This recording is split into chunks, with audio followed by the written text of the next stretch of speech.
आप सभी दोस्तों को मेरे दिल से राधे राधे। मैं हूँ पूजा और आज मैं आपको बहुत कुछ सिखाने वाली हूँ कि आप ना घर पे अपने कुछ बेसिक कंपोस्ट के साथ ही गार्डनिंग कर सकते हैं। आपको महंगे महंगे खाद खरीदने की ज़रूरत नहीं है। कोकोपीट, बोन मील, ये वो आप यूट्यूब्स पे देखते हो ना, नहीं, आपको इन सब की ज़रूरत नहीं है। अगर आप अपने वेस्ट का अच्छे से इस्तेमाल करेंगे तो आप कुछ बेसिक खाद से ही गार्डनिंग कर सकते हैं। आज मैं रोज़ में अपने देसी गुलाब में कंपोस्टिंग करूँगी, तो उसको करने के साथ साथ आप तरीका देखिएगा और उसमें आज मैंने क्या डाला वो भी बता देती हूँ। ये 2 तसले गोबर का खाद है। इसमें मैंने एक मुट्ठा चाय पत्ती सूखी हुई वो डाली है। थोड़ी हल्की मुट्ठी अब मैंने नीम की खली डाली है। 1 चम्मच, हल्की सी 1 चम्मच फंजीसाइड पाउडर, और मैं साफ़ का फंजीसाइड यूज़ करती हूँ। और एक हल्का सा मुट्ठा मैंने डाला है एप्सम सॉल्ट। देखिए, एप्सम सॉल्ट ना रोज़ में या कोई भी आप रिपोर्टिंग करते हो उसमें बहुत ज़रूरी होता है। ये माइक्रो न्यूट्रिएंट पाउडर होता है। ये बहुत अच्छा होता है, महंगा भी नहीं आता। 70-80 रुपये का इसका एक पैकेट मिलता है 1 केजी का। और बस आप जब प्लांट लगा रहे हो या रिपोर्टिंग कर रहे हो तब ये इसको यूज़ करना। देखिए, मैं साल में सिर्फ 2 बार ये जो कंपोस्ट डालती हूँ ना, जो सॉलिड, वो सिर्फ 2 बार डालती हूँ। आपको बार बार ये नहीं हर 15 दिन बाद दो, हर 1 महीने बाद दो। लेकिन इन सारों को मैंने मिक्स कर लिया है। और अब देखिए मैं कितने बड़े पॉट में कितना कंपोस्ट दूंगी और किस तरीके से। देखिए, मैंने आपको एक वीडियो डाली थी कि रोज़ को रिपोर्ट कैसे करें। आपको मैं लिंक डाल दूँगी, अगर अगर आप नया रोज़ लगा रहे तो कैसे करें। लेकिन देखिए, ये पुराना रोज़ है मेरा। रोज़ जो होता है ना बहुत सेंसिटिव होता है। हालांकि ये देसी रोज़ है, ये इतना सेंसिटिव नहीं होता, बट शुरुआत में मैंने गार्डनिंग की, देसी रोज़ भी बहुत ख़राब किए। आप ध्यान से देखते रहिए कि मैं कैसे कर रही हूँ। ये कम से कम 3-4 साल पुराना मेरा रोज़ है। और देखिए, रोज़ के मैटर में या किसी भी प्लांट के मैटर में उसकी एज बहुत ज़्यादा मैटर करती है। जितना बड़ा प्लांट होता है ना, उसकी जो इम्यूनिटी होती है ना, वो उसकी एज पे डिपेंड करती है। जितना छोटा, मतलब आप छोटा प्लांट लगाते हो उसकी बहुत ही केयर भी करनी पड़ती है और थोड़ा उसका ध्यान ज़्यादा रखना पड़ता है। तो ये इतने रफ़ एंड टफ़ हो जाते हैं कि ये अपने आप ही ज़्यादा, मतलब इनके साथ केयर की ज़रूरत नहीं पड़ती। देखिए, आप मैंने किस तरीके से चारों तरफ से मिट्टी हटाई। और ध्यान से देखिएगा कि इसकी क्वांटिटी, इस खाद को मैं डस्ट पैड से डाल रही हूँ। देखिए, एक मैंने डाल दिया और ये कम से कम 3 साल पुराना तो है ही प्लांट। और देखिए, एक और डाल दिया। इतना खाद देना है और बस अब आपको फरवरी तक आप बिल्कुल फ्री हो। इसके बाद कुछ नहीं देना। और इसके देखिए, जो पुरानी मिट्टी जो मैंने इसकी निकाली थी ना साइड से खोद खोद के, 4-5 इंच तक मैंने इसके चारों तरफ खोद दिया था। और उसके बाद मैंने थोड़ी मिट्टी डाल दी। देखिए, जितना कंपोस्ट डाला था ना उतनी ही मात्रा में, उससे थोड़ी कम मैंने मिट्टी बचा ली है, क्योंकि इस पोट में ना मिट्टी कम थी, इसलिए मैंने ज़्यादा डाल दी। और एक चीज़ का और ध्यान रखिएगा भाई, जब भी आप रोज़ में काम करते हो या कोई ऐसे फ्लावर प्लांट में काम करते हो इसमें कांटे हैं, या फ्रूट प्लांट में, तो आप ग्लव्स ज़रूर पहने। पहले मैं ना ग्लव्स होते हुए भी रोज़ में नहीं पहनती थी और मेरे हाथों में बहुत लग जाता था। और ये देखिए, ये छोटा प्लांट है जो मैं दिखा रही हूँ ना, ये बहुत छोटा है, यानी कि ये मैंने कटिंग से तैयार किया था, फरवरी में लगाई थी। इसमें मैंने बस थोड़ा सा 2 मुट्ठी खाद ही डाला। तो आप ना जो कंपोस्ट है उसकी एज को देखकर ज़रूर दीजिएगा, क्योंकि कंपोस्ट कम दोगे तो कोई नुकसान नहीं है। देखिए, मेरे वो उसका रहता है कि मुझे भी करना है, मुझे भी करना है। तो अगर उसकी एज कम है ना प्लांट की, तो आप कम ही दीजिएगा। अगर आप कम दोगे कोई नुकसान नहीं होगा। और रोज़ में अगर आप फर्टिलाइज़र ज़्यादा डालते हो ना, मतलब कि कंपोस्ट ज़्यादा डालते हो, तो उसकी लीव्स जल जाती हैं और वो प्लांट ना उसको उसकी ओवरडोज हो जाती है, तो प्लांट ख़राब होने के पूरे चांसेस होते हैं। पहले जब मैंने गार्डनिंग की शुरुआत की थी, अब से 6 साल पहले, तब ना मैंने बहुत रोज़ ख़राब किए। और मैं पहले सिर्फ बालकनी में करती थी और वहाँ पर 25-30 गुलाब मेरे ऐसे ही रखे रहते थे। और मेरी ये था कि सबसे पहले मैं आपको रोज़ का ये बताती हूँ कि जो रोज़ है ना, उसको एक सन लविंग प्लांट है, मतलब आपको 5-6 घंटे की धूप उसको ज़रूर चाहिए। तो देखिए, जो टायर है ना, इसमें खाद डालना बड़ा मुश्किल काम है, क्योंकि ये ना, ये कम से कम 3-4 साल से इसमें लगा हुआ है और उसको बस मैं हर साल थोड़ा थोड़ा साइड से वो करके निकालती हूँ और बस खाद ऐसे ही डालती हूँ कि ये बहुत आप ये कह लीजिए बहुत ही मतलब पुराना भी है और बहुत हार्डी हो रहा है इस समय, और बड़े कांटे बहुत तेज़ लग जाते हैं इससे। और ये ना आपको देखोगे सर्दियों में देखना, ये 50-50 गुलाब एक दिन में देता, बहुत मतलब मैं इसकी ना आपको दिखाऊंगी क्लिपिंग। तो देसी गुलाब बिल्कुल खुश कर देता। आप इंग्लिश गुलाब में वो बात नहीं आती, फ्लावरिंग में आप इसको यूज़ भी नहीं, देखिए मैं तो ना जो भी लगाती हूँ उसका यूज़ करती हूँ। तो आप उस इतना मैं इसीलिए देसी गुलाब ज़्यादा लगाती हूँ। उसके डाई बैक होने के चांसेस भी बहुत कम होते हैं इनके। अगर आप बिगनर है ना तो आप देसी गुलाब ही लगाइए, और ज़रूर लगाइए, गुलाब तो आपके पास होना ही चाहिए। और जब भी कभी नया गुलाब लगाते हो उसे छोटे पोट में लगाइए, कम से कम 10-12 इंच पर, इससे ज़्यादा नहीं। वरना क्या होता है, वो डाई बैक होने के चांसेस, पानी ज़्यादा डालने से ही ख़राब हो जाता है। कम डालोगे नहीं ख़राब होगा, कंपोस्ट कम डालोगे, इंसानों की तो वाली बात है कि कम खाओगे कम केयर तो चल जाएगा, ज़्यादा ही केयर करोगे ज़्यादा खाओगे तो डाई बैक हो जाएगी। तो सनलाइट अच्छी होती है इसमें, अच्छी होनी ही चाहिए, वरना क्या होता है इसमें स्पाइडर माइट्स लगते हैं और वो पूरे प्लांट को ख़राब कर देते हैं। पत्तों को पलट के देखना आप पीछे से, बहुत बारीक दिखाई भी नहीं देते, जाला जैसा लग जाता है। मेरे में तो है नहीं, क्योंकि मेरा ना सन अच्छा मिलता, जिसकी मैं बालकनी वगैरह में रखते हैं कम सनलाइट मिलती, वहाँ दिक्कत होती है। अब देखिए इस साइड भी मैं ऐसे ही करके कंपोस्ट डालूँगी। तो मैंने आपको बताया था कि रोज़ में आप जो बेसिक कंपोस्ट और माइक्रो न्यूट्रिएंट के नाम पे एप्सम सॉल्ट और नीम खली, ये 3 बहुत ज़रूरी है। अगर आप नीम खली भी नहीं है और एप्सम सॉल्ट भी नहीं है तो एक बहुत अच्छा सब्स्टिट्यूट है इसका, वो है राख।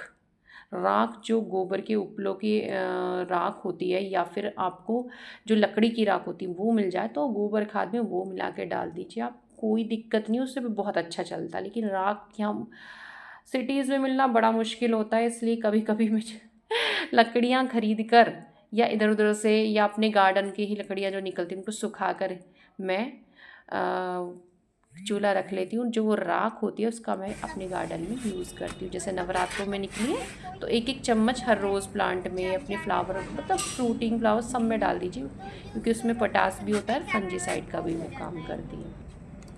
अब देखिए इतनी मिट्टी निकली है उसमें से, जितना कंपोस्ट डाला उतनी मिट्टी। अब देखिए 2 मेरे चीकू के प्लांट हैं। अगर आपका कोई भी फ्रूटिंग प्लांट है और जो सर्दियों में फ्रूटिंग करेगा तो आप उसमें कंपोस्टिंग कर दीजिए। देखिए बारिश की वजह से हम हो गए लेट, और आप बातें सुनते सुनते ये निगाह रखें। देखिए ये मेरी चीकू का प्लांट है, और देखिए खुरपी कितने आराम से जा रही है मेरी। अब इसे हाथ से नहीं, ये इतनी हल्की मिट्टी क्यों है अभी आगे दिखाऊंगी। जब मैं अलमंडा की करती हूँ ना गुड़ाई, उसकी मिट्टी बहुत सख्त है, सब रीज़न मैं आपको बता रही हूँ। जो भी मैं झाड़ू लगाती हूँ या कोई किचन का सूखा, वो मैं ऊपर ऐसे ही डाल देती हूँ उसमें। इसके अंदर भी मैंने बहुत सारा garden waste, kitchen waste, paper waste भरा था, और मैं भी इसमें वर्मी कंपोस्ट भी मतलब 10% मैंने मिलाया था, उससे वर्मीज़ खुद ही। और अगर आप गत्ता वगैरह ये पेपर वेस्ट डालते हो ना तो ये वर्मी खुद ही पैदा हो जाते हैं उसमें, और आपकी मिट्टी देख रहे हो आप, मिट्टी नहीं लगेगा आपको, ऐसा लगेगा खाद। अब देखिए खाद के टेक्सचर और उसका जो वो था ना, आप कोई फ़र्क नहीं है ज़्यादा। देखो मेरी मिट्टी बिल्कुल ब्लैक और कितनी भुरभुरी। और ये देखिए बहुत अच्छी, ये मेरी चीकू का प्लांट है। और देखिए पूरा इसको जब भी आप अपने किसी भी फ्रूट प्लांट में वो करते हो ना कंपोस्टिंग, तब आप उसके गमले को अच्छी तरह हिला के, अगर वो लटक रहा है तो उसको बांध दीजिए, अगर कोई चीज़ एक्स्ट्रा टहनी है तो उसकी कटिंग कर दीजिए। ये मेरा दूसरा चीकू का प्लांट है, ये 2 साल का हो गया है मेरा, ये 1 साल का नहीं, 2 साल का नहीं है सॉरी, लास्ट ईयर ही लगाया था मैंने, और ये उसके 2-3 महीने बाद लगाया था। ये थोड़ा उससे छोटा प्लांट है।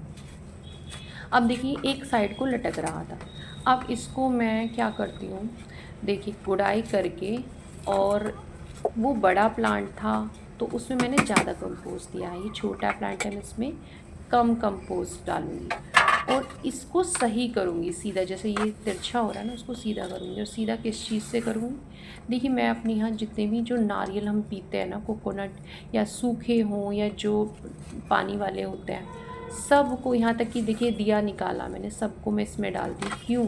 क्योंकि ये ना पानी को होल्ड करके रखते हैं और ठंडक बना के रखते हैं नमी में, उसमें पोट में, और एक टाइम बाद ये धीरे धीरे ना मिट्टी ही बन जाते हैं बड़े बड़े। तो इसलिए मैं कुछ भी वेस्ट नहीं करती। अब देखिए मैं ना इसको कंपोस्ट डालने के बाद यूज़ करूँगी वो नारियल, इसको सीधा करने के लिए। आप डंडा लगा के सीधा कर सकते हैं, कुछ भी। तो जब कंपोस्टिंग करें ना, उसका पूरा ध्यान दें, उन पत्तों को पलट के देखें कोई कीड़ा तो नहीं लग रहा है। उसकी जो पत्ती का ऊपर का भाग होता है उसमें देखें कोई ऐसा। देखिए सबसे मेन जो चीज़ होती है ना प्लांट को ख़राब करती है, वो कोई भी पेस्ट लगता है। आजकल मिली बग्स बहुत ज़्यादा लगते हैं, पत्तों के पीछे जो माइट्स होते हैं वो बहुत ज़्यादा लगते हैं। जैसे वो देखिए इसका मैं यूज़ कर रही हूँ, उसको थोड़ा सा शेप दें। तो कभी भी इनको पीकर फेंकिए मत।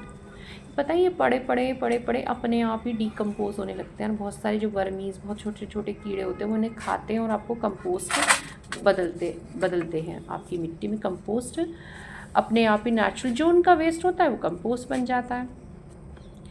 तो आप मेरी बात से समझ रहे हैं ना, जो भी आपका किचन वेस्ट, गार्डन वेस्ट है ना, देखिए आप देखो मेरा कोई भी पॉट देखिए कितने पत्ते पड़े हैं। ये देखिए ये भी गुलाब का है मेरा, और देखिए मिट्टी देखिए कितनी हल्की है। आप चाहे तो हाथ से गुड़ाई कर लो। और एक मैंने ये पॉट अपने पास रख लिया है, जो भी कुछ कचरा जो भी हो इसमें मैं डाल रही हूँ। बाद में इसी कचरे में और इसी मिट्टी को करके मैं इसमें कुछ लगा दूँगी। तो आप ये देख सकते हो मुझे कुछ भी एफर्ट नहीं करना पड़ा, कितनी स्मूथली मेरी ये खुरपी चल रही है। और इसी तरह की मिट्टी मेरी रहती है, क्योंकि देखिए मैंने आपको बताया साल में बस 2 बार मैं ये कंपोस्टिंग का काम करती हूँ। और देखिए इसी समय बस गुड़ाई कर रही हूँ, वरना पूरे साल गुड़ाई नहीं होती मेरी। और क्यों, इसका रीज़न यही है, बस मैं आपको बीच बीच में कभी लिक्विड फर्टिलाइज़र डालती रहती हूँ तो आपको दिखाऊंगी। लेकिन मेरी बेटी ना पूरा ध्यान रखती है, जो कुछ भी मैं करती हूँ वो भी सीख रही है साथ साथ। और भी तो फूल डलता है ना, गुड़हल का, और बहुत सारे हैं, पराजिता है, वो है, पारिजात है, वैसा।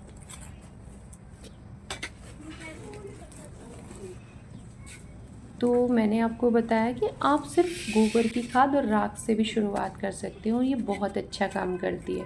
आपको कोई भी फंजीसाइड, बोन मील, कोकोपीट, इन सब की ज़रूरत नहीं है। देखिए कोकोपीट की बात तो मैं आपको बता देती हूँ कि कोकोपीट जो होता है ना, वो किसी भी मतलब उसका काम क्या है। कोकोपीट ना एक बेस है, वो सिर्फ़ और सिर्फ पानी को होल्ड रखता है। कई बार जैसे बिगनर्स है ना, वो कोकोपीट का यूज़ करते हैं तो उनसे प्लांट ख़राब भी होता है। क्योंकि देखिए अगर कोकोपीट का काम है मिट्टी को हल्का बनाना और उसको मॉइस्चर को होल्ड करना, बाकी इसमें न्यूट्रिएंट्स कुछ भी नहीं होता।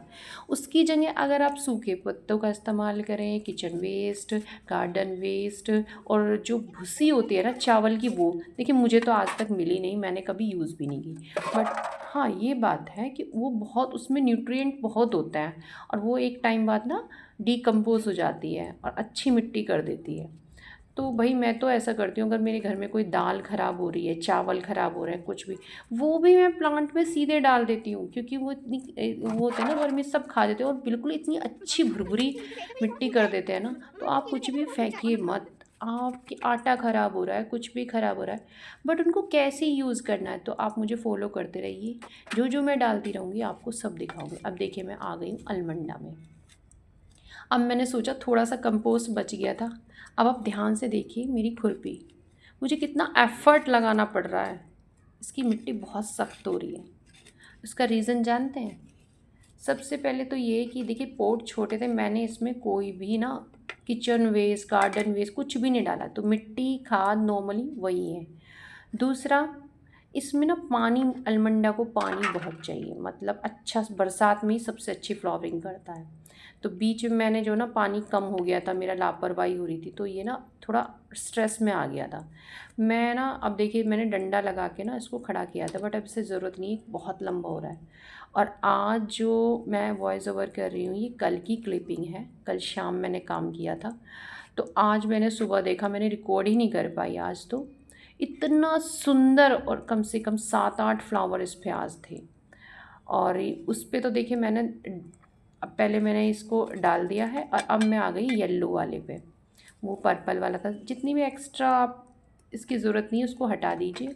कोई भी ब्रांच ख़राब हो रही है उसको कट कर दीजिए, पत्ते हटा दीजिए उसकी पूरी तरीके से। और जो सूखे पत्ते वगैरह होते हैं ना उसको हटाने की ज़रूरत नहीं है, वो सब कंपोस्ट का काम करते हैं। अब देखिए कितनी सख्त हो रही है मुझे। अब इसलिए मैंने सोचा ये बहुत अच्छी फ्लावरिंग कर रहे हैं तो इनको भी मैं कंपोस्टिंग कर देती हूँ इनकी। देखिए इस समय ना आप अपने परमानेंट प्लांट्स पे भी कंपोस्टिंग कर सकते हैं, बट मेरा इतना बड़ा गार्डन है कि मैं क्या करूँ, तो कहाँ कहाँ तक करूँ।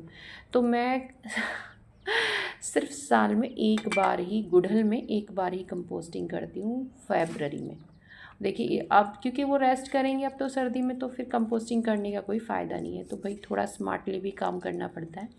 जो जो काम करेंगे पौधे, जैसे सर्दियों के पौधे हैं या फ्रूट प्लांट्स हैं, उनको आप कंपोस्टिंग करिए। जो रेस्ट करेंगे उन्हें कंपोस्टिंग, मतलब उनको कंपोस्ट देने का कोई फ़ायदा ही नहीं है। बट ये देखिए, ये जो है मैं इसलिए दे रही हूँ क्योंकि टेरेस पे ना बहुत गर्मी है।